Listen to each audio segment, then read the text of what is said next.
My name is Zawad, and for today's video I'll be showing you how I edit my pictures using Adobe Lightroom from start to finish.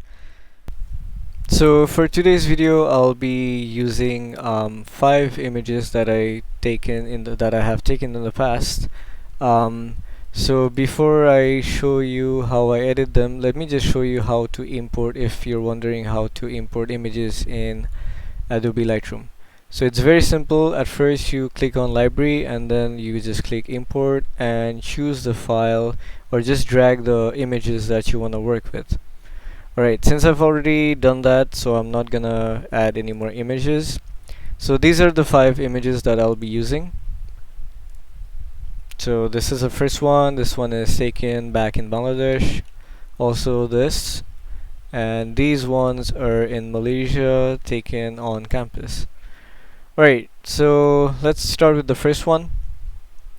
So before I start with the editing process, the first thing that I'm looking into is the histogram.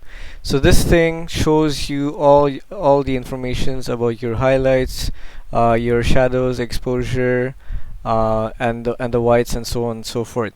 So this basically means that they have two extreme points. One is where it's too dark, so this is where the shadows and the blacks are clipping, and then this part over here, it shows where the whites are getting overexposed.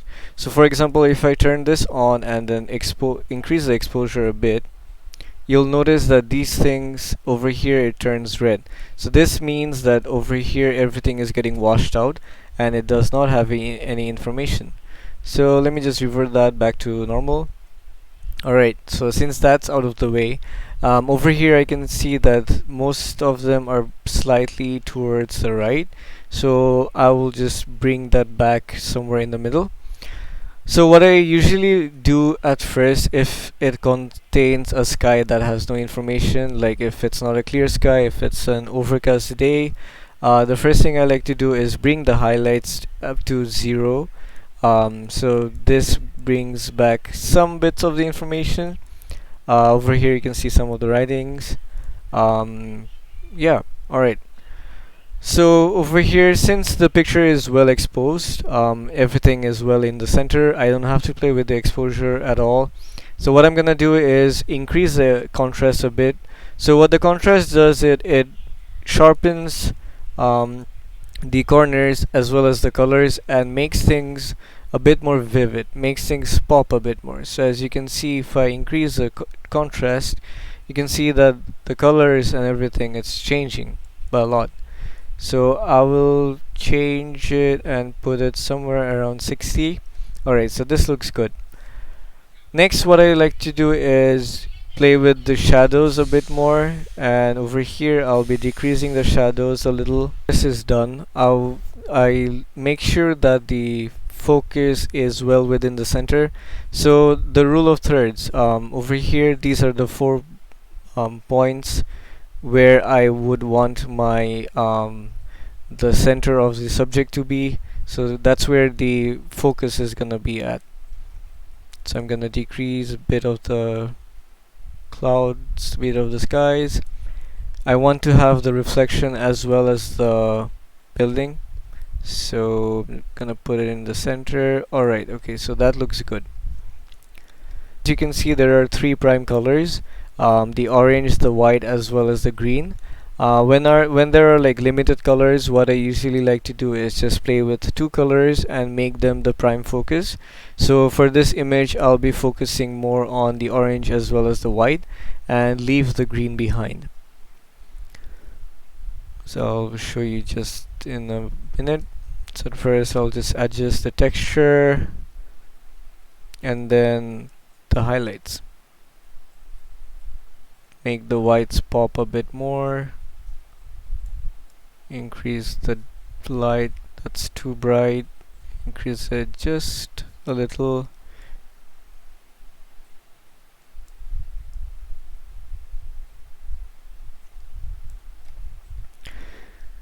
Okay, that looks good enough.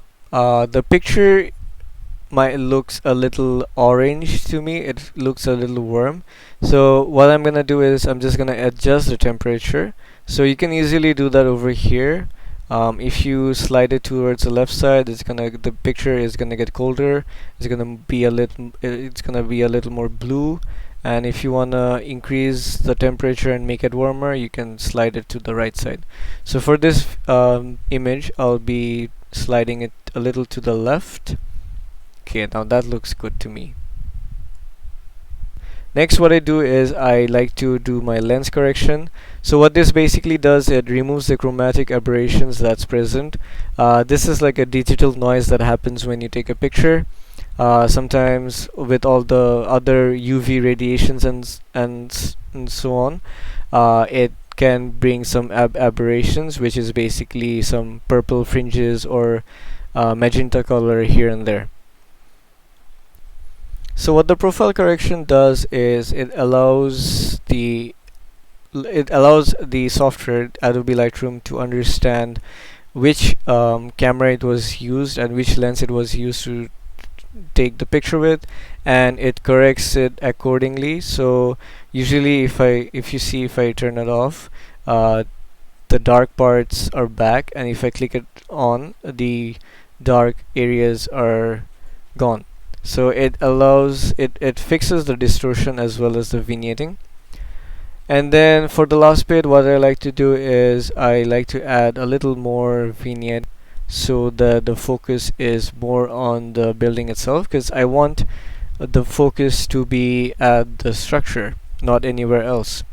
So as you can see from here, this looks pretty good, and the focus is actually going somewhere in the middle.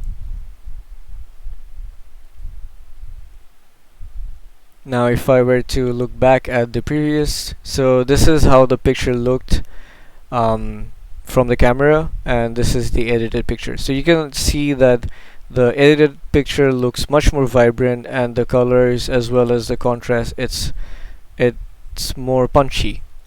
Okay, so moving on to the second picture. So when it comes to food photography, what I usually do is make sure the colors are much more rich and it's vivid. So for food photography, what I like to do is I like to make sure the colors are rich as well as the picture is much more vivid. So over here the picture kind of looks a little dark, and as you can see from the histogram itself, most of the things are sliding towards the left. So I'll quickly fix that with just adjusting the exposure by a bit. Okay, this exposure looks good to me, and the picture also looks a little orange, like it is a little warm. So what I would do is I'm just gonna decrease the warmth and make it a little cooler. Okay, alright, so that looks good, that looks natural. Then I would like to increase the highlights to make more of the focus be on the food, and also make the food look even nicer. Increase the whites just a little bit, and then decrease the dark just a little bit. And then I will increase the texture just to add a little more crispiness to the food itself. Alright, okay, so that looks good. Next, what I would like to do is just to see which looks better. So over here, as you can see, the rule of thirds and like the bounding box is in here, but I want the bounding box to be somewhere over here, just focusing on the food in the center. So what I'm gonna do is just shorten the photo just a little bit, leave off the empty spaces. So I'm just gonna crop it even more and a little more. Okay, that looks good. Alright, so as you can see, the focus is now much more on this area. Next, what I'm gonna do is increase the highlights. So for the tone curves, wherever like the light is showcased. So for example, over here the light is falling on this side as well, and also over here, as well as here. So if I play with the tone curve, only those areas where like the lights are falling, that bit changes.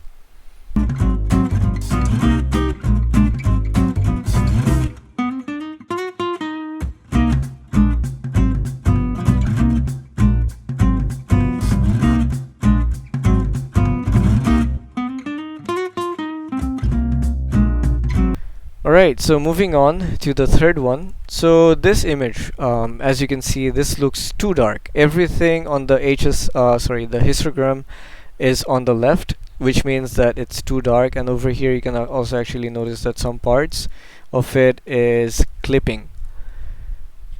So usually, if anyone takes a picture like this, they usually think that it's something that you won't be able to work with at all. It's like a lost image. But in terms of Adobe Lightroom, and if it's also taken in RAW format, the picture can actually be restored. So I'll just show you how I restore pictures that are too dark.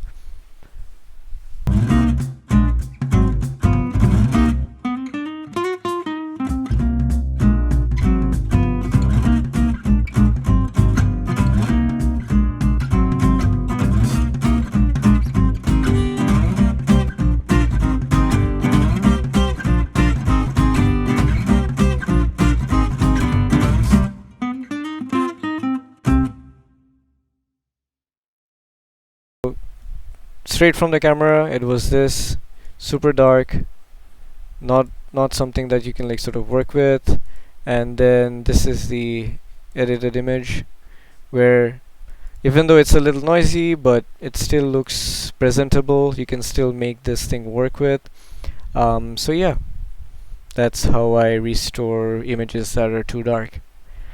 Alright, so this next one is tilted. This one is actually tilted on purpose because I wanted to show you how to fix the rotations for images. So it's very simple. Over here, you just right click and then go to transform, and then just click rotate left, and there you go, it fixed itself. So after that's done, I'm just gonna make sure the picture is like not tilted a bit, so I'm just gonna make sure the crop.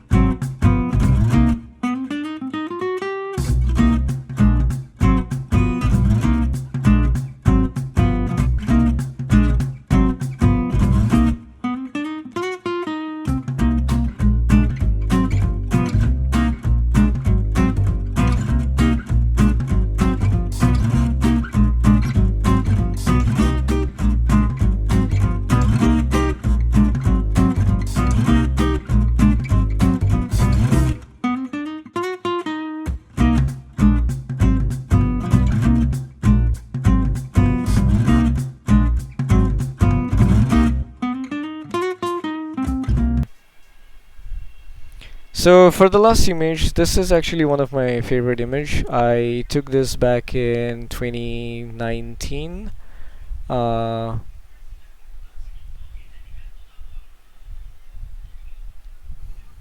So for the last image, this is one of my favorite picture like of all time. I took this back in 2020 during pandemic. We had this one cat back in our dorm, and she recently just gave birth to these beautiful kittens, and I took a picture when their eyes opened up. So over here you can see that the focus is just on her face and everything else is blurred. This is because I was using a prime lens, and the prime lens actually focuses just on like one plane or like one level, or on one focus plane, and everything else gets blurred out. So for this instance, it was just this area, this plane, which got focused, and after that everything else is blurred out. So the picture looks too dark in my eyes. So what I'm gonna do, as also you can also see it from the histogram. So what I'm gonna do at first is just increase the exposure just slightly Alright, this looks good. And then I'm just gonna adjust the highlights accordingly and also increase the shadows a bit. And then I'm just gonna increase the whites a little and then decrease the black. Alright, so far this is actually looking pretty good. Like I can just basically like sort of stop here and then um, call it done, right? But I'm just gonna bring it down a bit more and then bring the focus more towards her eyes. So just gonna crop it even more. Okay, that's enough. Alright, I'm gonna add a little bit of texture just to make it look a bit more sharper, and then the highlights completely down. So over here you can actually like still see that these areas are getting clipped. So yeah, I have to like fix that. So a quick fix for that is just to go on to your highlights and then just decrease the highlights a bit. And that should be enough. So I'm just gonna increase the lights and then a little bit of the darkness and then decrease the shadows. Maybe that's a bit too much. So yeah, I'm just gonna leave the shadows as it is, because if I decrease it, it looks too dark and the face gets too focused. So while editing, always try to make sure that the edit looks as natural as possible. It is not overdone, because usually while editing it's very easy to overdo something and oversaturate some things. It does not look all that nice to the viewers, so it's best to make things look as natural as possible, unless that sort of style is exactly what you're looking for. Alright, so once that's done, I'm just gonna enable the profile corrections. Wow, without it's like a big difference. Alright, so I'm just gonna do the profile correction over here, and you can see for this one it was taken with the Sony. I switched my camera from Canon to Sony back in 2020. So yeah, this was basically like a trial run with the camera itself. I'm just gonna decrease it a little. Now you might be wondering why I add back the vignetting just after doing the like profile correction, because if I don't do that, it's just pretty much the same thing. But usually, right, so there are some little bits of distortions. If you click on the profile correction, that distortion goes away. So that's why I do that, and then I manually adjust my vignetting. So yeah, that's the reason. Alright, now let's look at how it was previously. Okay, now we can sort of tell, right? Like, look at the difference. Look at her face now. It's all bright. It's all in focus, and the focus is much more on her face rather than this one where it's too dark and does not look all that interesting. So that, my friends, is how I edit my pictures using Adobe Lightroom from start to finish. I hope you enjoyed watching the video. I hope you learned something new from the video as well. And if you do, please do leave a like down below and also comment and share it with your friends. And if you want to, you can also subscribe, because I'll be uploading more things in the future. So stay tuned for that. Thank you. See you next time.